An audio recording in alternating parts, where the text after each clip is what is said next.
Professor Oh, Hatch, are you ready? I'm hanging in there.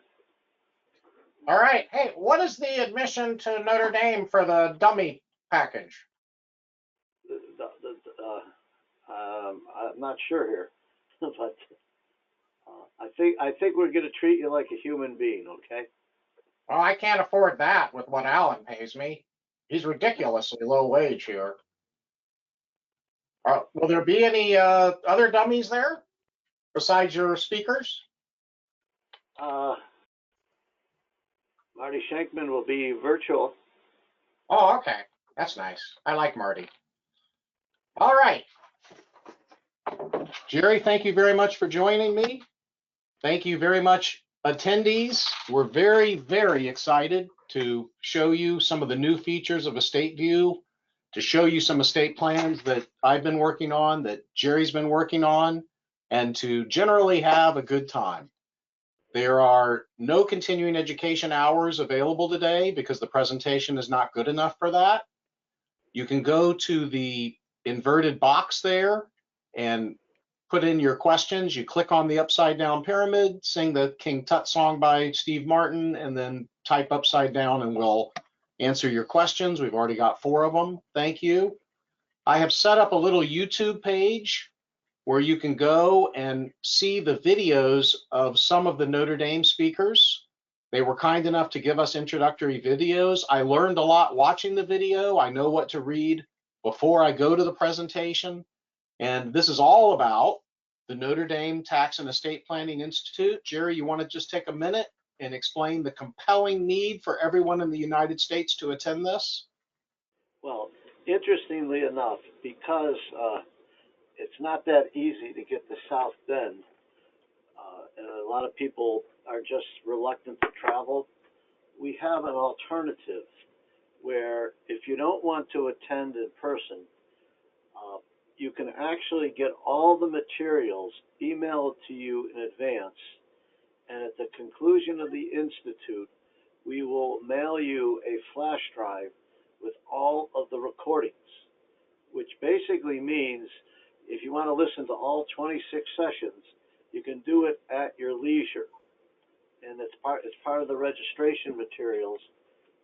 It's a little bit extra to cover the cost of the recordings and the mailing, but for anybody who wants to just listen at their leisure, well, you can email and download all the materials, and you'll have all the recordings on a flash drive, which can be part of your permanent collection.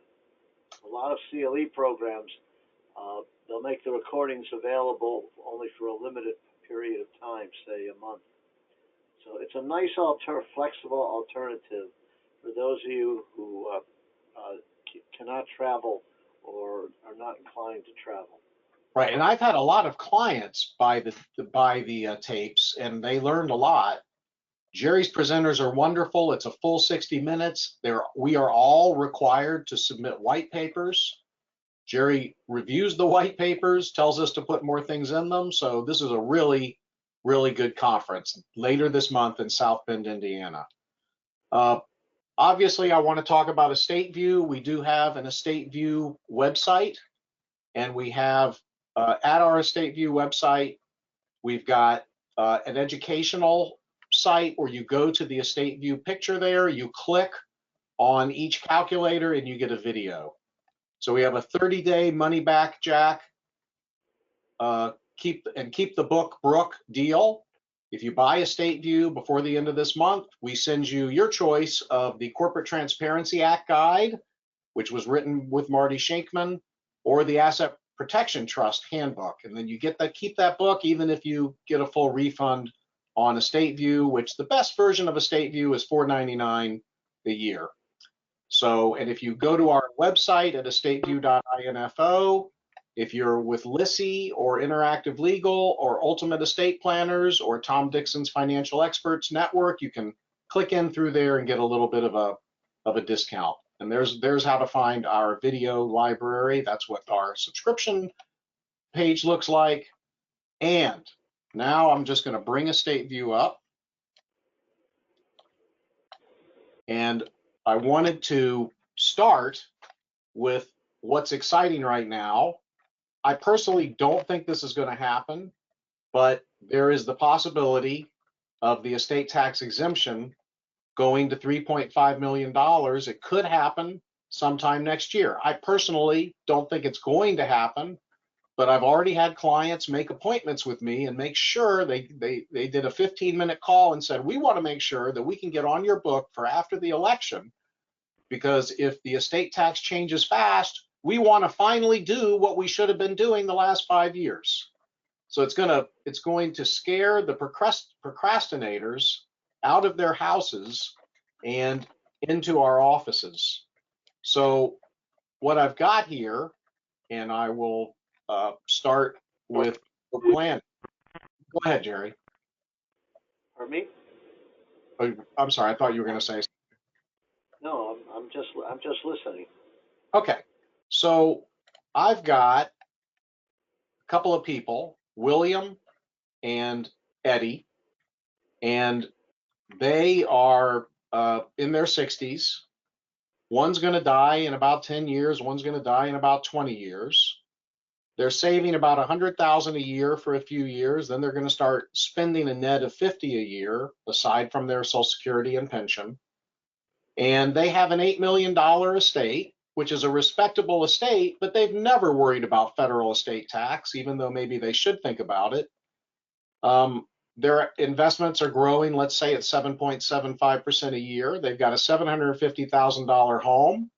They never thought they would need to do a qualified personal residence trust, but just in case we could show that. They do have a credit shelter trust in their estate plan, but at this point, not a qualified personal residence trust, and they're happy to go. They shouldn't need anything else. So what's the situation?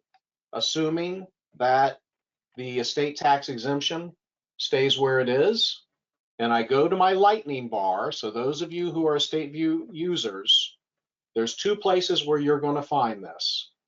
You're going to find it here, and I'm sorry, let me open my easier to view cursor. Forgot to do that. You can either in the inputs go to the yellow, and you'll find that you can have the exemption be normal or reduced by 50%, or reduced by 50% in 2026, or reduced to 3.5 million in 2025. When I click that box, you immediately see a difference, don't you?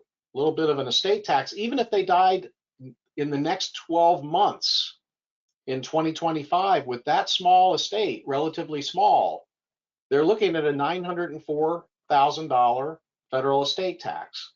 Now, there's another place you can make that change, and it's right here in the lightning bar. So the lightning bar, you click on lightning, and if you've lied recently and you click on lightning, lightning does strike you, so I wouldn't lie and then click on the lightning bar anytime soon. But then right up here, you click on no reduction, or 1/2 in 2026, or reduce to 3.5 million in 2025. And this is with no growth. So now, let's say they don't do any planning and they live for 20 years. So I click on no planning, and I've got a full 13,610,000 exemption, and certainly there's no estate tax. They grow to 17 million in year 12, year 20, they're at 29 million. The exemption is much higher than that. The exemption with inflation is projected to be 50 million. They've got nothing to worry about. Reduce the exemption in half, and now they've got a 2,300,000 estate tax if the exemption goes in half. But if they fund a bypass trust on the first death, there's no estate tax. There would be plenty of room. So they may still not be worried if we don't get a Democrat success in the elections. But if the exemption goes down to 3.5, they're going to be in $6 million of doo-doo, $6 million of federal estate tax, and that's with a credit shelter trust. So they might want to consider a Cupert, because clients don't necessarily like all these trusts that they have to worry about. But with a qualified personal residence trust, it may not be the most effective type of gifting vehicle, but it's very, very easy. Once they sign it, they can pretty much ignore it until the term is over. So on the right, I click on QPRT, and it brings up the QPRT input on the left, and we'll do his and hers QPRTs. He could do a 6-year Cupert, she could do a 10-year Cupert, and you see that the gift is a relatively small amount because of the discounts you can take. In fact, his Cupert, you're putting away a $375,000 piece of property only using 212 of his exemption, and hers only 187 of her exemption. I click on Cupert, turn the Cupert on by clicking there. The estate tax is still $5.1 million, but at least the Cuperts have about $2.1 million that passes free of estate tax. They still have a problem. So now I'm going to talk to them about a large gift, because they have $8 million of investments. He could just put his half in a slat, or maybe put 300,000 in a slat. So if I have him put 3,860,000 large in a slat, or I could toggle that up or down. Let's say he's comfortable with 2,8 million. I take a 33% discount on my gift tax return, because we take 3 million worth of assets, put them in an LLC, give away non-voting member interests, take a 28% discount. It's only about a 2 million gift. And he's going to pay the income tax on the trust income. Now I start off with 2,8 million. They've got 5,1 million left, but of course they can use the slat if they need to pay her expenses. And son of a gun, they still have 1.8 million of estate tax. Now, if the estate tax only goes to half, they're fine, and they would never have estate tax. But if the estate tax reduces to 3.5 million, that red line is the estate tax they would have every year. So now I got to talk to them about an installment sale or charity. If they're, and I close the lightning bar, if they're charitable, I can go straight to charity here and say, why don't you just leave the rest to your church or synagogue or a charitable organization that your children can run? So if the exemption goes down, it's going to be good for charity, because at this point I can click on charity, and lo and behold, no federal estate tax. Instead, it's gone to charity. So we see, instead of the children before charity, we see the children get 28 million, estate tax 1.8 million. After charity, the children get less, but charity gets more. And we could even, they may even want to do a clat where part goes to charity, part doesn't. But more clients, I think, will do a little bit of an installment sale. So I can, actually, I'll turn off the installment sale, show you again, because that's why the clat, before the clat, 1.8 million estate tax. With the clat, no estate tax, but 4.5 million goes to the clat. It pays 2.7 million to the foundation over time, and then what's left of 1.8 million goes to the children. Well, the children don't want that much going to charity. They still want to avoid estate tax. The parents don't want to do any more gifting. So now I go to the installment sale. I put 5.7 million into an installment sale, into an LLC. I take a 28% discount, sell a 99% non-voting LLC interest for 3.8 million, and make a small gift to the same trust. And now when I click on installment sale, there's no more estate tax.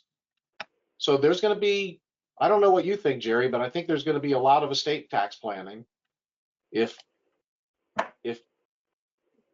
Harris wins the election and you get Democratic Senate, Democratic House. What do you think will happen? Well, I think that the 2017 Act and everything that was, most of it that was in it is set to expire, and you don't have to do anything to let all that stuff expire. I mean, you know, even if the Democrats control the Senate by 51%, you still need 60% to override it, everything. So basically, what's going to happen is, if the Democrats win, everything in the 2017 Act that expires will expire. Some of the stuff that expires will probably be will be reinstalled, because a lot of the things in the 2017 Act actually benefited the middle class, and the Democrats will probably make sure those get reinstalled. Right. As far as making a prediction on the election, I would rather see the chances of the Miami Dolphins winning another game. Oh, sorry. Yeah, because remember, where am I from, Alan? Michigan. Buffalo. Buffalo, that's right. That's right. That's right. It was a great pleasure watching the Dolphins get decimated by the Bills. Okay. For sure. In any event, the most important thing about a state view is it is not a financial analysis program. It's not giving financial advice. What it allows you to do with the client, and the client can see all the factors that go into an estate plan to reduce wealth and shift to trust, or how much they should retain. And it is an easy way of illustrating how all these different factors and all these different techniques work, where you have nice, simple to follow numerical examples. That's really the key. It is a way of communicating with numerical examples what you are proposing. It's a much more effective way of doing it than just telling, oh, do a graph, do this, make a large gift. And the client can basically change the assumptions, which is very important. And by just changing certain inputs and factors, the client can actually be part of the structuring process and making the financial decisions with the guidance of the attorney or the other estate planning advisor. It's a tool to communicate and design with the client's input. That's really the key. So Jerry, the next thing we did with Estate View recently was, now I have an icon at the bottom of my computer, and when I click on the icon, the Estate View comes up, but I have a second icon, so that way I don't have to go log in. I just click on the icon. But the second icon, when I click on it, the news comes up. So now when I like to read the news, so I can pick 4 news feeds, whether it's business news, tax news, political news, world news, whatever it is, that's going to be preset. And then if I want to do this at night on my iPad, I don't wake Marcia up with as much light. I can do that. If I want summaries of the news stories, I can get summaries of the news stories. And I can even find out who the authors are if they list the authors. So that's how I look at the news now. I don't go to YouTube or to Google now, because I get more of a view here, and there's a little ticker tape there. So that's another. If anyone's interested in how you get this icon to work, you can click here for installation instructions, and it tells you how to do it, or just give me or Brittany a call or send us an email. We'll get on the computer with you and walk you through it. The other thing, go ahead. Interesting, Alan. If you wanted to, pay a subscription to Bloomberg at an outrageous price, you can buy it. You can pay for it. You mean you are offering an alternative for free? Yes, but it's only RSS news feeds. I don't have anything of substance on yet, but maybe we will. eventually. But there's one news feed you should add. What's that? The sports page. Yeah, I should. For those of you math, which news feed would you like for sports? Uh, I don't know. You figure it out. Yeah. So the other thing we've done, Jerry, is in a lot of our calculators, like the large gift calculator, when you go to put the results in, on the left-hand side, now you can say no reduction in exemption, or reduce exemption to half, or reduce to 3.5 in 2025. So then and then again with the large gift, it's a big swing. You know, you have somebody who's worth $9 million and they don't want to pay estate tax, and the exemption is going down to 3.5. So, you know, they can gift $1 million, 2 million. They're going to see that they're going to still have an estate tax issue, but run out of assets at age 100. So those uh, those programs that you and Brandon did on how you avoid estate tax and also don't run out of assets. This person runs out of assets in 2051, only gifting 3.5 million. So if he only gives 2.5 million, you've got a big estate tax risk in red there. But if he gives 3.5 million, he's got the risk of running out of assets. And this assumes toggling off. I mean, this assumes grantor trust status. Jerry, what if the exemption went down to 3.5? What's your guess as to whether they would allow grantor trusts anymore, where people pay the estate tax, pay the income tax on the trust? Because if you don't have grantor trust status, you have to give a lot more away to get the estate tax down. That is an interesting question because over a long period of time, there's four factors that shift wealth. One is valuation discounts. I have an asset worth $4 million. I discount it by 25%, and I make a gift of it of $3 million. $1 million of value has gone away. It's a one-time factor, and over a long period of time, it's the least significant factor.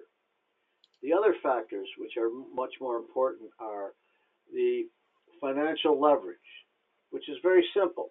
I lend $1 million to a trust at 4% interest. That means I got to pay the lender 4% times $1 million, $40,000 a year in interest. I invest $1 million at 6%. I earn $60,000. I pay 40, and I increase the value of the trust. And almost all the estate planning techniques work on financial leverage, beating the hurdle. We call it beating the hurdle rate, and that compounds over a long period of time. But the most important factor is as all those assets build up in the grantor trust. And the grantor trust has income-producing assets with huge income tax liabilities. The grantor has to pay all the income taxes. So, for example, if this was a non-grantor trust that borrowed $1 million at 4% and invested it at 6%, they would have $20,000 of income, but they would have to pay income taxes, say, of $5,000 on it, so they would really net 15. But if the grantor pays the income taxes, their after-tax rate of return is not 15, but 20. And if you compound that over a long period of time, the grantor trust burn, as we call it, is the most significant wealth depletion factor. And what we are going to show you in some nice, simple to follow numerical examples is that if you live beyond your life expectancy, now remember, when you look at your life expectancy, for example, under the IRS mortality tables, someone age 70 has a life expectancy of 15 years. Statistically, that means there's a 50% probability they will be dead at that time or alive. And when you think about our clients that actually have access to better health care and all sorts of other factors, someone age 70 realistically could live to age 90. So you really have to look at if they live a long period of time. And what we're going to show you with some simple examples is you got to take into account all these factors to determine how much money you're going to be left with and how much is going to be exposed to estate tax. And to communicate this orally without numerical examples is an insurmountable task. So that is what EstateView is allowing you to do, is communicate in an understandable manner. Right. So Jerry, would you like to go over your slides now? Yes, it's interesting, okay? Because everybody wants to say there's a $13.6 million exemption, which based on the inflation rate for 2025 will be about 14 million. And if you don't use it in 2026, it goes to half. So if I have a $14 million exemption in 2025 and I don't use it, it goes to 7 million in 2026 going forward. So let's take a simple example. Remember, everything has to be communicated simply, and we don't want to get too many different factors in there, because you have to explain this in an understandable manner. And if you end up, saying let's do a CUPER, a GRAP, a blah blah, and all this other stuff, you'll lose the client. So let's take a situation. An individual is single, 64 years old, and has investment assets of $38 million. Okay? And the investment assets produce a nice conservative rate of return of 7%, and they're an effective income tax rate of 32%, which is a combination of ordinary income, capital gains, and state income taxes.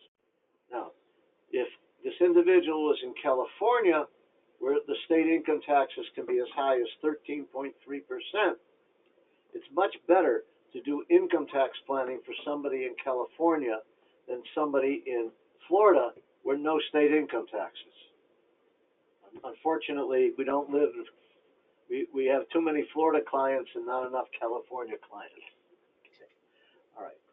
So California is very good for people who want to do income tax planning. So effectively, the estate tax rate is 40%, and everybody takes valuation discounts. So your initial assumption is he's got $38 million. So let's make a gift of $13.6 million and keep the rest, and I should be in comfort. If I make a gift of $38 million, a gift of 13 and I got 38, that means I got $25 million left. However, they're going to basically, let's go to the first situation, okay? What he's going to do is put $20.9 million into a family limited partnership and take a 35% discount. So in reality, the taxable gift, even though it's economically close to 21 million, is really tax purposes 13.6. So essentially, with 38 million and giving away what's 21 million, the individual is left with 17 million. He says, hey, that's okay, no problem. All right? So you run a little financial projection, just a simple gift, and remember, he has to pay income taxes on all the trust income. And you have to take into account his living expenses. And we know that their living expenses are going to increase by a rate of inflation. So let's put all those factors into your input sheet. And we're not going to show the input sheet. And put them all and look at the results in the next slide. Okay? And what you see here is he started with 38 million. After making the 21 million gift, he was left with 17 million, and he gets income on the 17 million, has to pay income taxes on that income. He has $1 million, or what was his personal consumption? $1 million, right there. Okay, Mhm.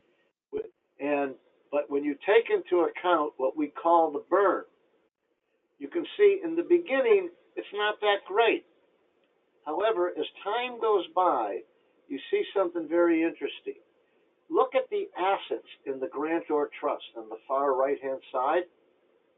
It's building up significantly, okay? And all of a sudden, you see in those columns on the red over there, the income that the grantor trust is making, and what would be the income tax on it that the grantor has to pay. And lo and behold, if you factor all those factors into account, at age 77, the individual runs out of money. The perfect estate plan. But wait. 64 to 77. Remember that, age 60 is the new 40 when you think about it. So the client says, this isn't good. I don't like that. Okay. I definitely am not going to die at age 77. So you got to go back and go to the next slide. Okay. And we're going to reduce the taxable gift. But he still wants to take advantage of the exemption. So he says, let's reduce my taxable gift from 13 to 10. But remember, we're going to basically take a valuation discount. So essentially, in that situation, he's making a gift of 15, and his retained assets are now 5 million greater, which is fine.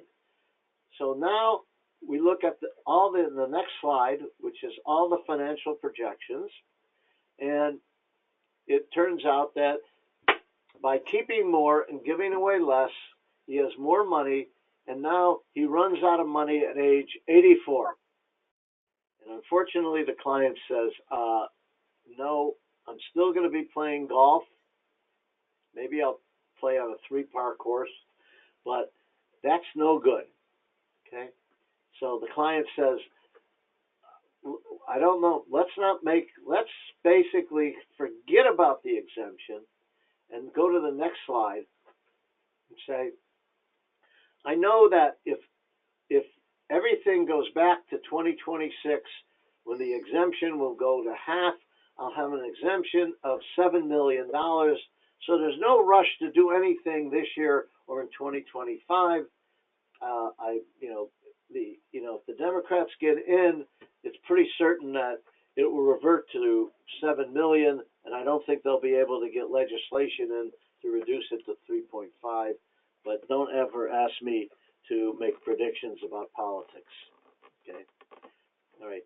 So basically, if he only makes a gift of 7, which is really a gift of 10 because of the discount, he's retained 27 million. And guess what? You go to the next slide. Fine. Perfect estate plan. Just die at age 91.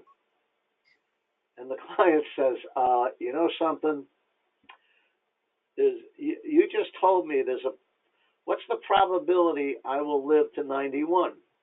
I said, well, the insurance company will tell you you're a healthy 64-year-old, living another 27 years, we'll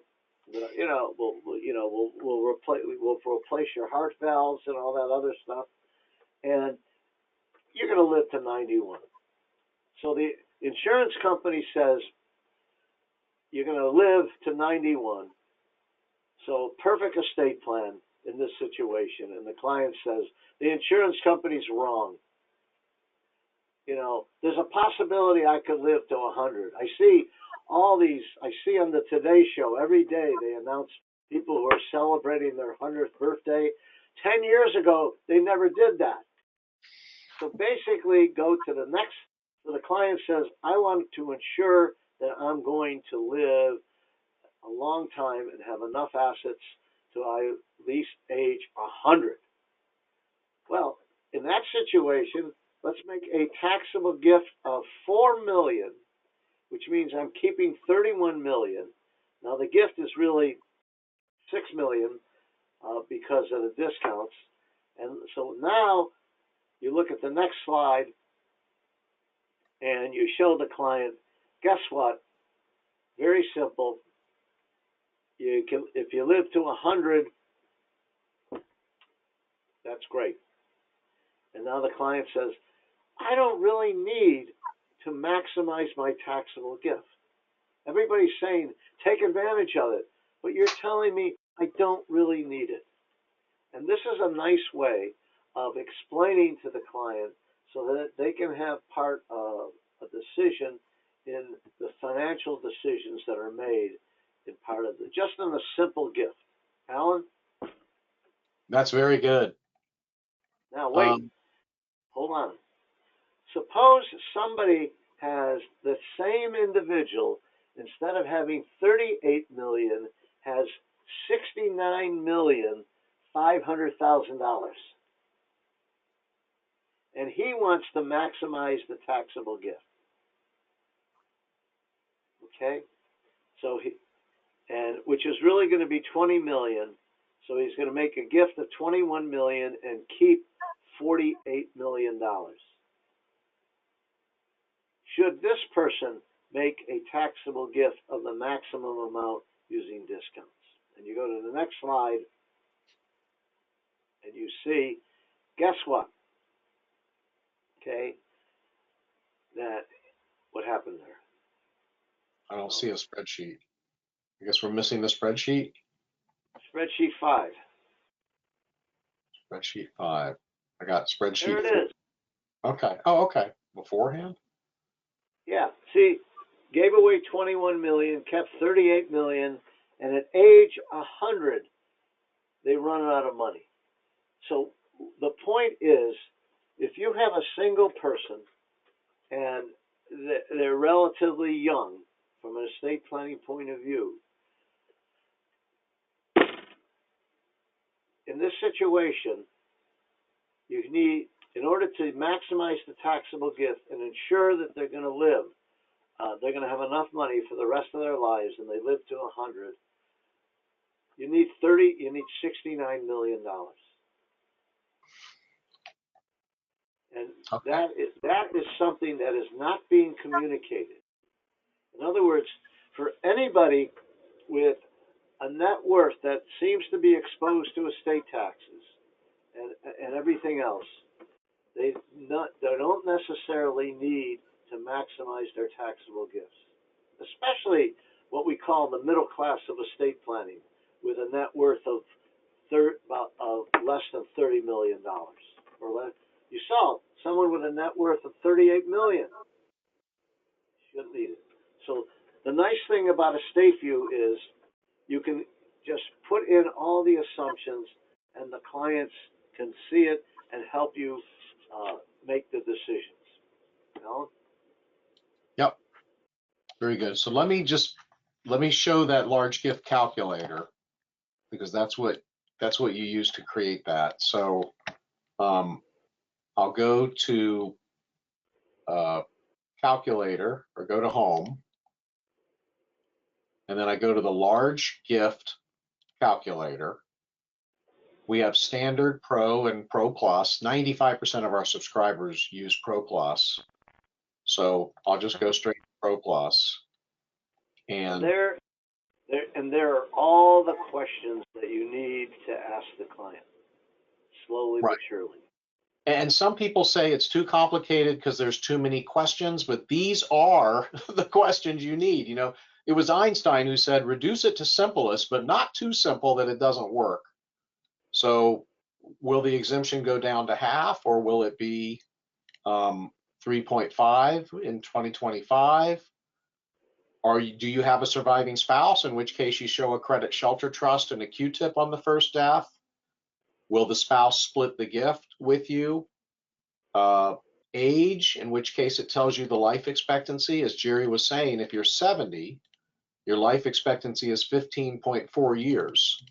If you're 80, your life expectancy, according to the standard IRS tables, only 9 years. So The point is, there's a 50% probability you'll still be alive. right. Do you want to illustrate to age 100, which I've done here? And then what is the client earning or savings? Are they spending? And they'll spend more, separate and apart from what happens in their investment portfolio. What's coming in from the outside world as far as salary and Social Security for a number of years? Then what's going to happen when they retire? And then what's going to happen when they get really old and don't spend nearly as much? And then the value of their home, the value of their investments, rate of return, tax rate, and what's their year one gift. So I hit on click results. But And wait. Go ahead. Number one gift, you put in the gross amount, then you put in the size of the discount, and then so it's the discounted amount is the taxable gift. Right. So now I'm showing a 5.5 million that you would put in an LLC, and then the 99% non-voting member interest with a 30% discount would be only 3.8 million of your exemption that you've used. So now, oops, I meant to delete that. Let me just delete the others. So now I've got across the top here my, let's see what happened. Pro Plus. This gives you the initial summary of all the inputs. Right, right. And then at the bottom, so across the top, I can say, here's my reportable gift. There's the actual gift amount. Here's my estate tax liability at age 100. There's my estate tax savings from the gift, but I still have a large estate tax, 5 million. So and then I've got the spreadsheet. So Jerry's spreadsheet that you were looking at is derived from this spreadsheet across the bottom. And I can fit all the columns in and see each column. It keeps track of my core exemption, my temporary exemption. If I have a portability allowance, it'll keep track of that. And I can show more columns or less columns. So right now I'm only showing the columns that are checked. If I want to show the grantor's age, the probability of death each year, what the year one gift is, what the home's worth, and what the estate tax is going to be, what the growth's going to be, I can show more of these columns and get a lot more information. But if that's going to intimidate the client, I can show fewer columns. Well, but, Alan, one thing. Remember, your clients, their vision slowly deteriorates. And unless you have a 46-inch monitor, don't show all the columns. Right, right, exactly. So, so then what I can do is say, well, this is what happens if you give 6.5. So let's look at another one. I click on duplicate, and now when I click on duplicate, it's simply giving me the same, it's simply giving me the same exact thing again, but now I can make a change. And this is what the other commercial calculators didn't do, which was a big reason that we decided to do Estate View, because I wanted to be able to see them side by side. So now I can say, well, what if you gift 8.5 million? So the only thing I've changed there is from 6.5 to 8.5. And now my estate tax savings went from 11 million to 14 million. And at age 100, there's 7 million left. So maybe that's the right balance. I've got better estate tax savings and I'm not going to run out. Now the client says, what does that look like? That's a lot of numbers. What does it look like? So I go to timelines and charts, and the first gift shows you all the red. That's the estate tax coming out of your client's estate. You've got the trust that you've set up. You've got the house across the bottom. You've got the gifting trust, which starts off with a hefty gift. The green the green and red are their remaining assets while they're living, and the red is what you lose when you die. And right here in the middle is the life expectancy. 86 is the life expectancy. So live with the client, so that's gift number one. Gift number two, the larger gift, you have less assets, but you still have enough assets. But now I could do a gift number three and click this to gift number three. And what happens if they make a larger gift?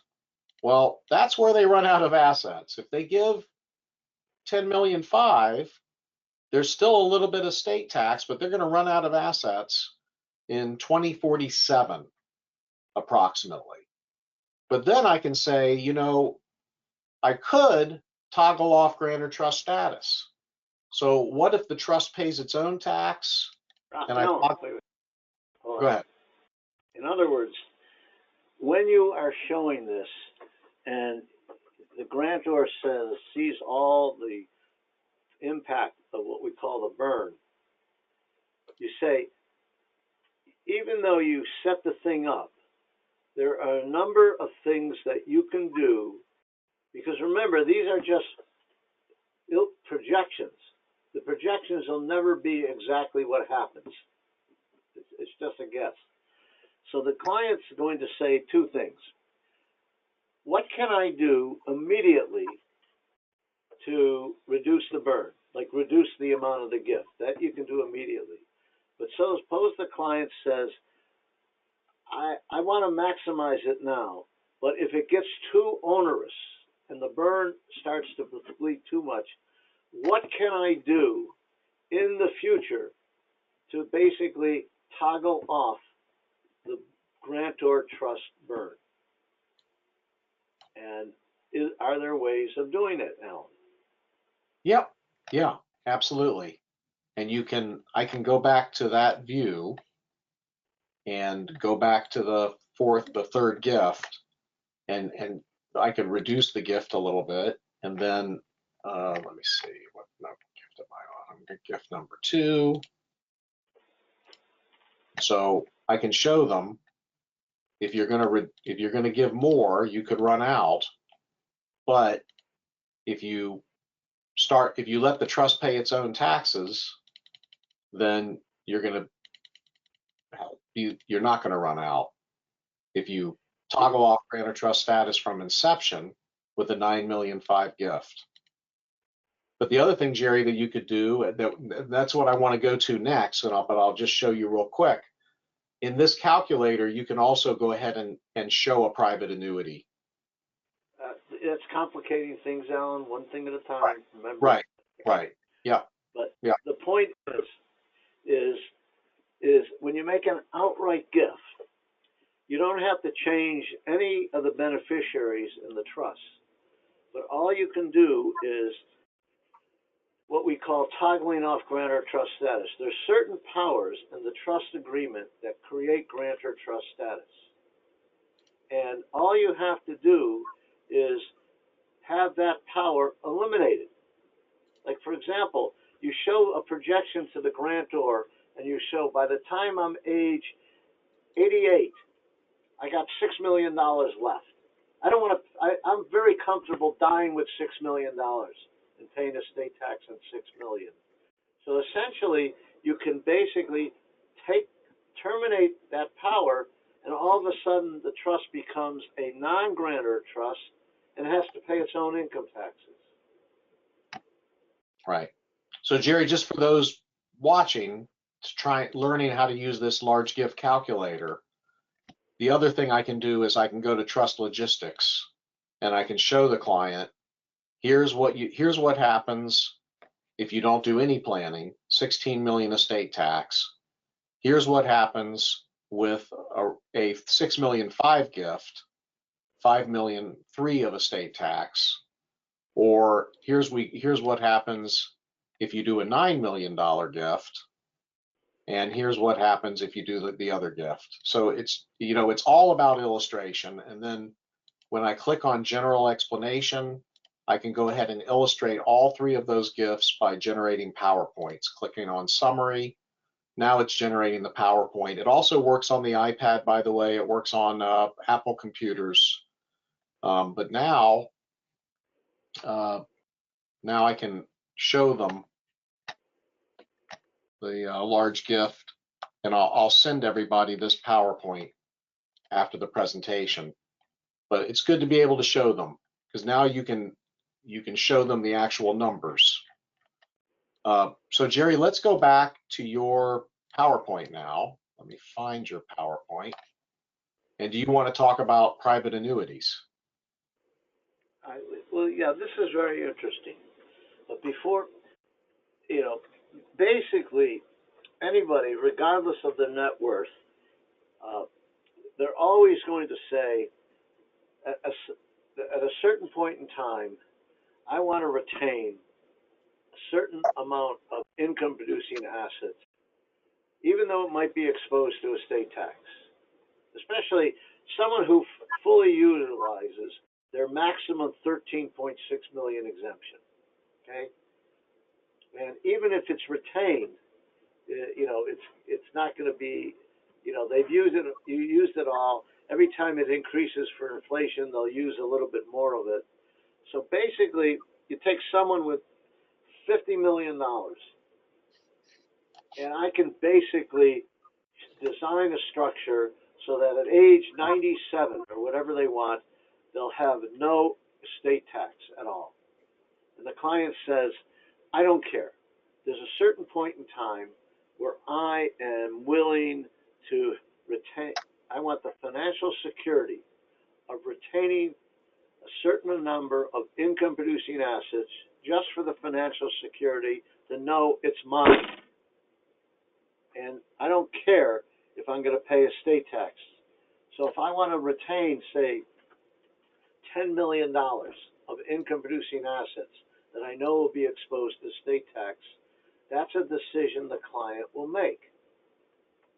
And why does the client want to retain $10 million of income producing assets that will be exposed to the estate tax at 40%? Because they just want the financial security of knowing for the rest of their life, even if they live to 100, they're going to have the income from that $10 million of assets. That is almost always the case. I have never run into a client that says, I'm willing to take the risk of having no assets when I die. Okay? So essentially, let's go back and let's suppose I basically take that 10 million and I buy a commercial annuity for $10 million. And that commercial annuity agrees to pay me $700,000 a year for the rest of my life. So I have the financial security of knowing that if I live too long, I'm going to have $700,000 a year. But unfortunately, in a commercial annuity, when you die, that's it. All you have is a right to an annuity payment that terminates on your death. So instead of buying a commercial annuity, buy that annuity from your family grantor trust. And so basically, and use all the estate planning techniques, which basically means what I can do is I can buy the equivalent of that commercial annuity, which pays me a certain annuity that I feel comfortable with the rest of my life, from the family trust. Now, so what happens is I'm going to get that income stream, that annuity, for the rest of my life, even if I live to 110. Okay? And I know that I have that financial security. The advantage is because the private annuity is treated the same as a commercial annuity. When you die, all you have is a right to payments for your life, which means when you die, you have no asset in your estate. So essentially, that $10 million that you would have used for a commercial annuity, or you would have kept the $10 million, you buy a private annuity from your family trust, and you get the same financial security without having that 10 million included in your gross estate. That is the beauty of a private annuity. Now, it has to be to a grantor trust because we don't want you to have to report annuity income. But if it's a grantor trust, it has the burn. And remember, you're going to beat the hurdle rate, so you got to do all the financial analysis to show what's inside that grantor trust, to show not only will the 10 million not be exposed to estate tax, but the trust, if it can beat the hurdle rate, earn more on the money it borrowed from you, that also builds up in the trust. And remember, the trust doesn't pay any income tax on its income, so that further increases the value of the assets in the trust. And then we go to the private annuity calculator to illustrate that using all the little things we use to deplete wealth. Alan, you want to take over? Yeah. Now, Jerry, let me ask you, is there a conditional annuity I could use so that, for example, if I do a SLAT and Marcia's going to be the lifetime beneficiary of it, if she passes away, I might still need cash flow. I don't have another spouse that I'm going to marry to get indirect benefit. Could I pay a certain amount to that SLAT in exchange for the right to get an annuity if Marcia dies before me? From commercially, those insurance companies don't offer that. Okay. However, from an actuarial point of view, I can basically, based on the standard mortality tables, determine the probability of you surviving your spouse. So technically speaking, you can actually mechanically, using the IRS's actuarial tables, design a private annuity to that effect. Have I ever seen it done? No. But it's something we'll have to think about. That's a good point, Alan. I hadn't thought about that. Well, David Handler has written about it and gives some numerical examples in one of his outlines that I can send you. And Bob Keebler would like to get together with us to really hone in on that. I have another question, Jerry. If my client is concerned that they may need nursing home help, everything looks fine, but if I ever needed nursing home help, should I buy a contract with a company that would provide me with nursing home help? Well, would I be able to enter into a contract between me and the SLAT that would say, I hereby give the SLAT $642 a month, equal to what Equitable Insurance would charge me for a nursing home contract, and the SLAT agrees to give me the benefits that Equitable would give me under that contract, and I just attach the commercial contract proposal and make that an arm's length transaction? It's a good point. The IRS basically says that a lot of these techniques we use for estate planning, you would never be able to get that in the real world. Nobody would, a lot of the estate planning techniques to related parties, are never done in the commercial world.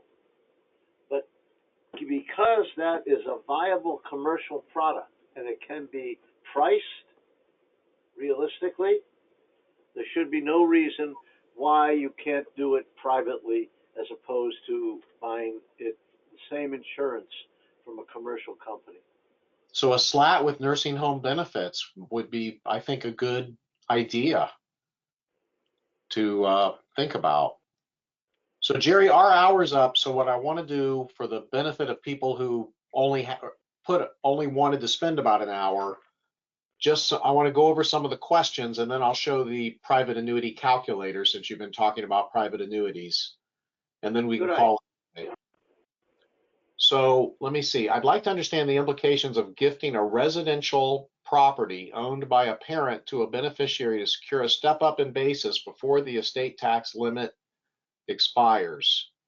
Additionally, I'm interested in learning about the type of trust that would be advantageous in this situation. To a beneficiary to secure the step up in basis. Well, one thing I can think of is that I could form a spousal limited access trust for Marcia and our children. I could give my 92-year-old father-in-law, Don, a power to appoint those trust assets to creditors of his estate, and on his death, there would be a step up.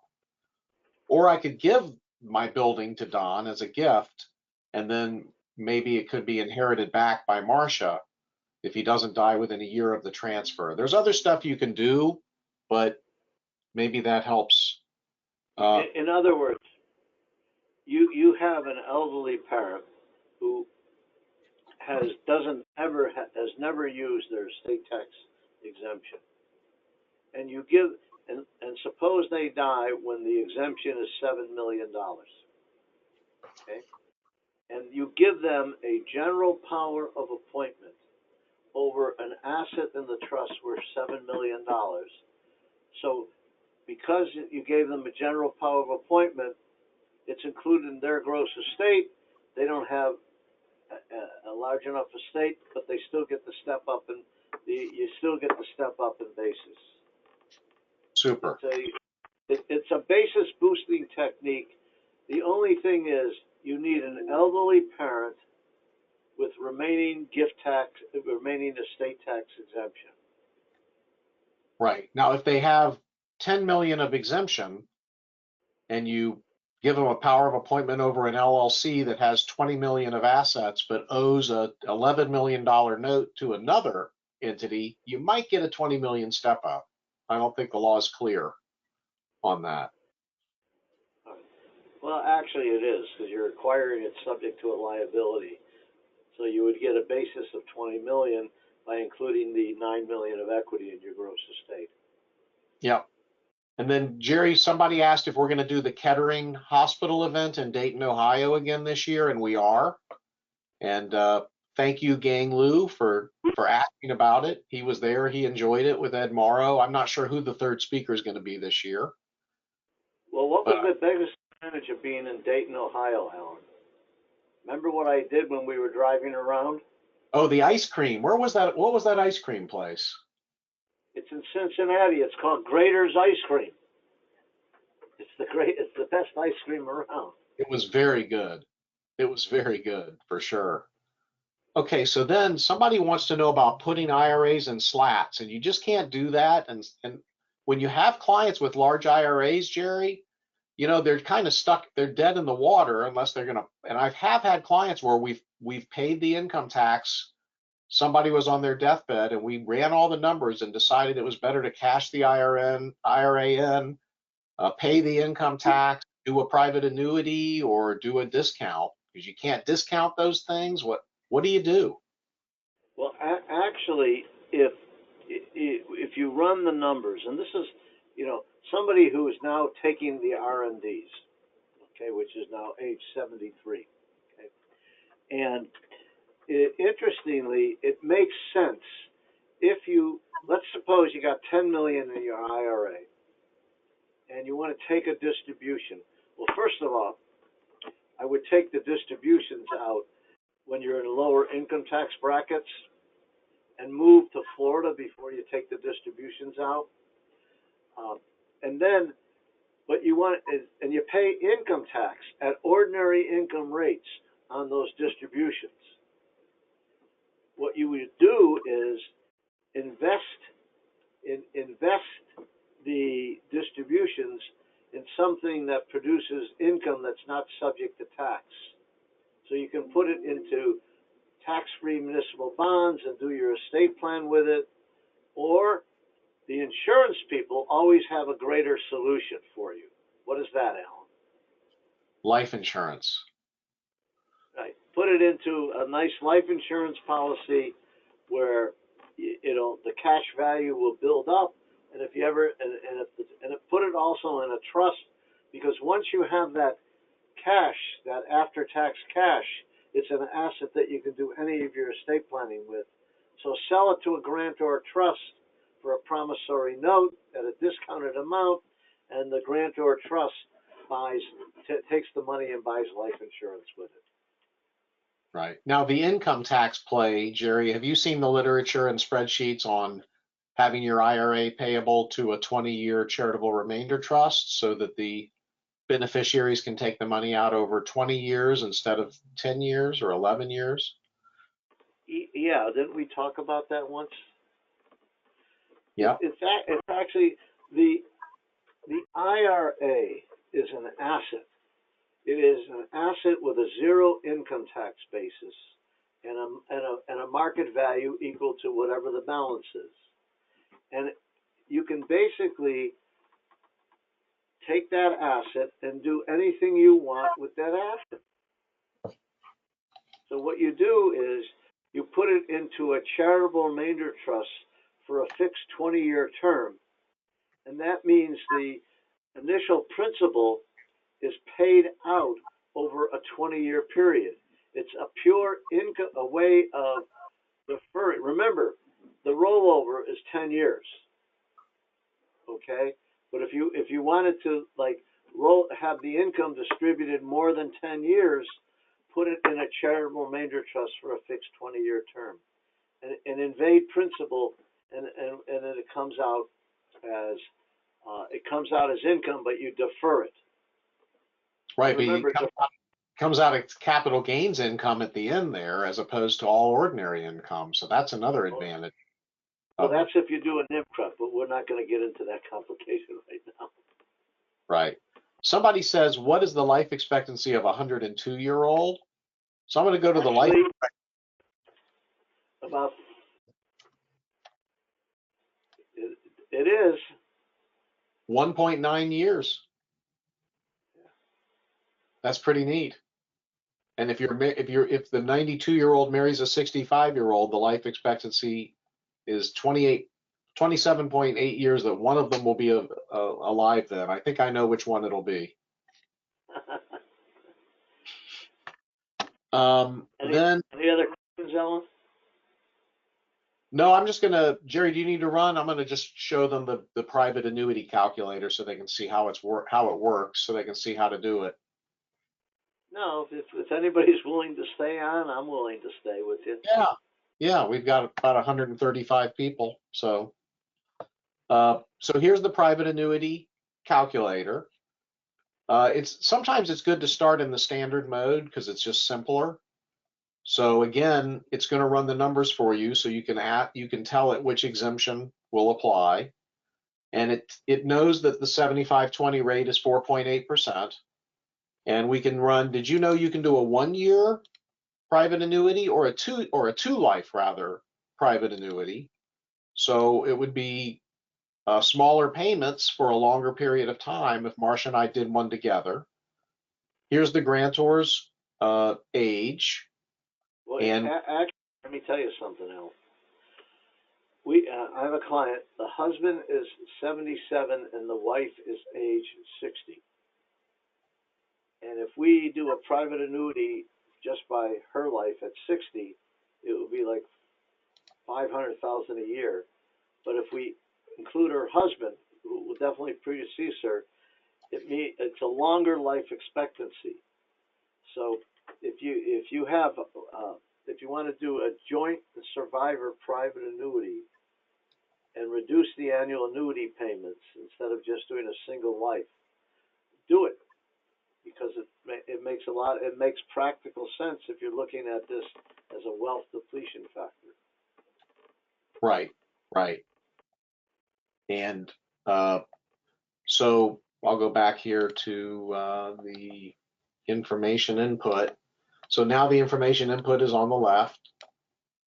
So I've got a 60-year-old and a 70-year-old, and you see the numbers there in yellow across the bottom. Now, one other thing is this would assume that the annuity payment is fixed every year. If I do it just for the 60-year-old, it's $77,000 a year. If I do it for the 60-year-old and the 70-year-old together till joint and survivor, the payment's $71,000 a year, but I could also defer the payment. And that's what Mrs. Kite did. So Jerry, Mrs. Kite, I think, had 24-hour nursing care. She wasn't in good health, and her children did a private annuity and that didn't pay until year 4. And as long as she had better than a 50% chance of living a year, that was going to be out of her estate. And she died, what, in year 3? Well, actually, it was a deferred annuity starting date of 10 years. Wow. Wow. She died 4 years into it. Wow. Okay. The IRS challenged it because it was clear. It was clear that based on the facts and circumstances, that the trust was never going to have to pay any annuity payment. And look, the numbers.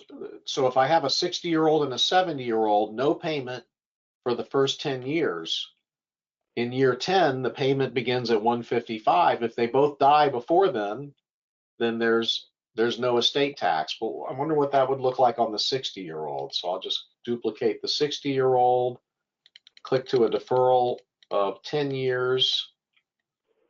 And so now with this 60-year-old, the payments would be 77,000 on a 60-year-old. I'm sorry, there it is.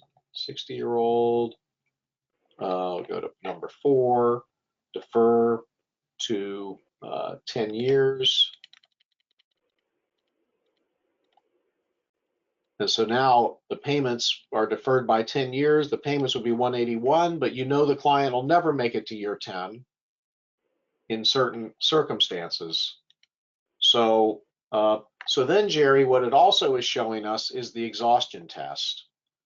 So that's the key. In yeah, other words, talk about that? Insurance companies that are regulated by state law, in order to issue annuities, have to have a certain amount of their own capital or reserves, because there's always a possibility that too many people will live too long. So for state law purposes, in every state, every insurance company has to have their own reserves if they're going to issue commercial annuities. All right. Now, when you basically have a private annuity to a trust, whether it's grantor trust or whatever, they only have one person in their risk pool. And if that one person lives too long, because the IRS mortality tables compute the annuity on the assumption you're going to live to your life expectancy age.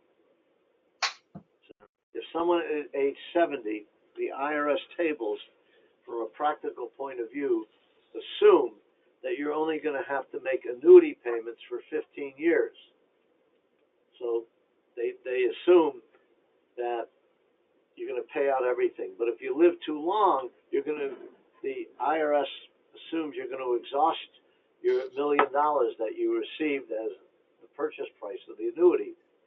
So they basically have an actuarial formula that's a mechanical formula that imposes on a trust that is issuing a private annuity a similar reserve requirement that states impose on commercial annuities. And it's called the exhaustion test. And it's a mechanical test based on the mortality tables and the discount rate. And it determines how much reserves a trust needs to issue a private annuity. And the example we have is the private annuity is someone's going to buy a private annuity for $7.4 million, and it turns out that they're going to need about $3 million. The trust is going to need about $3 million of reserves. So how does the trust get those reserves? Well, you can make a gift to the trust of the amount needed of reserves, or easier, most people who are wealthy have already done successful estate planning, and suppose they already have a grantor trust with several $1 million in it. That trust can have you can count that trust assets to meet the reserve, so you don't have to make any additional taxable gift. Right, right.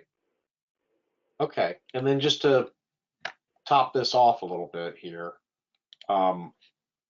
another feature we can add to a private annuity is, oh, I'll go to the bottom, is that it doesn't have to be equal payments each year. So I can set it up to be not level, but goes up a bit each year. Maybe goes up by 4% a year. So now my spreadsheet shows that the annuity is going up. And by the way, Jerry, all of our spreadsheets, and I think you know this, all of our spreadsheets show the burn, the impact of the burn on the grantor's personal situation, and how much the estate tax savings from the burn are, as well as, of course, what the annuity payment is each year. And there's all the spreadsheets show the two most important factors that deplete your remaining assets: the income taxes you pay on the grantor trust income and your personal consumption, because that depletes your assets, and you have to take that into account. Right, right. Somebody just asked me for the PowerPoint, so that I'll go ahead and I've created the PowerPoint for this private annuity, and I'll distribute that to everybody. Jerry, there's one more thing I want to show you, because I'd like you to eventually look at it. I know oh, by the way, the rolling grat, when you click on the rolling grat, so this would be a 20-year rolling grat, and it's going to show you the savings each 20 year, but your inputs, so in fact, I can simplify this by not showing every single grat.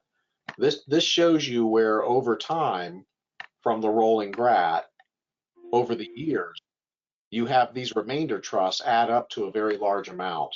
But the inputs is we've taken the rates from 2000 to 2021 as far as what the 75/20 rates were each year, and then from 2000 through 2000, whatever you choose, as to what the rate of return was on the S&P 500, including some big negative years.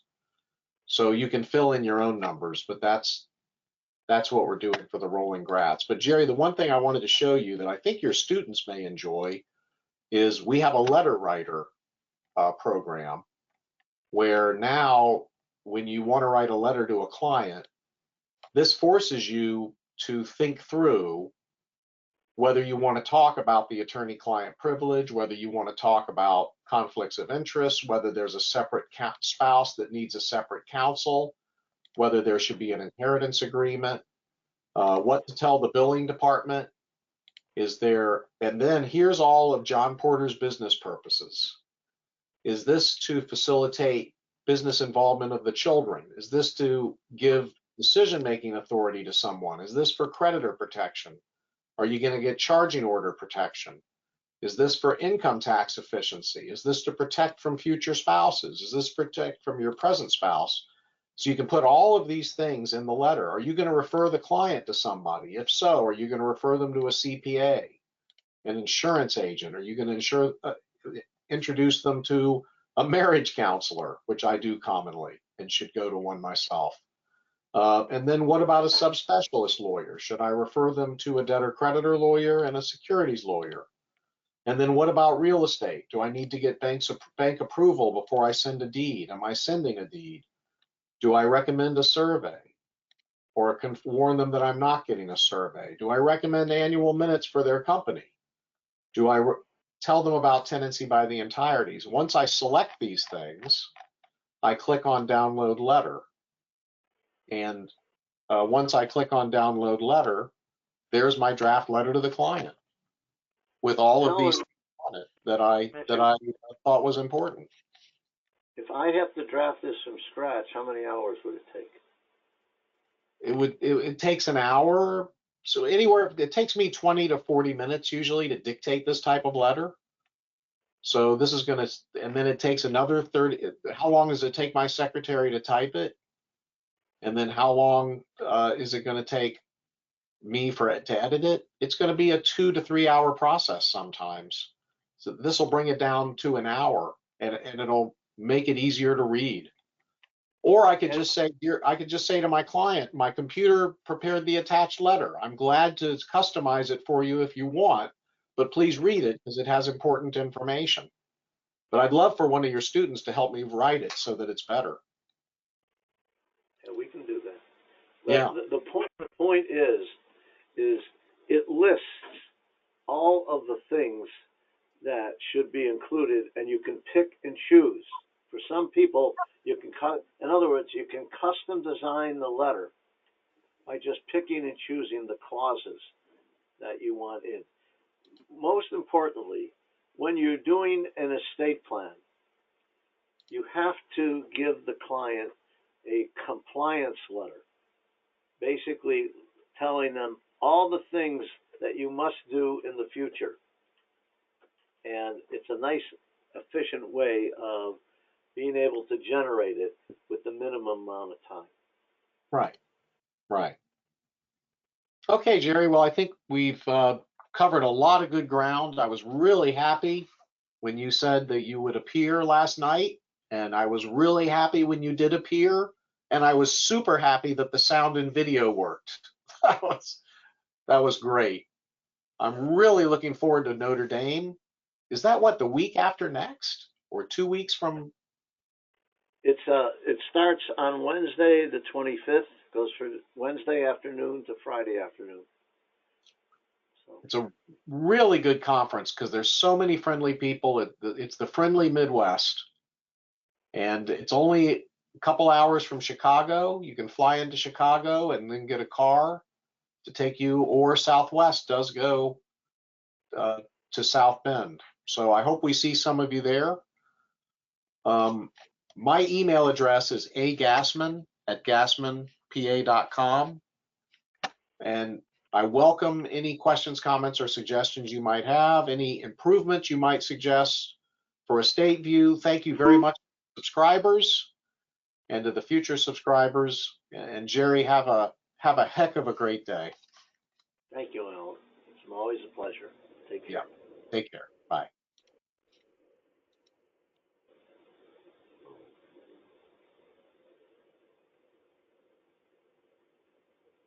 Oh.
Let's see.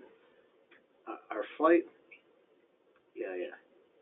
Our flight leaves at 10 a.m. And Jerry won't drive us. He's got some work to do, or he's just being stubborn. All right. Okay.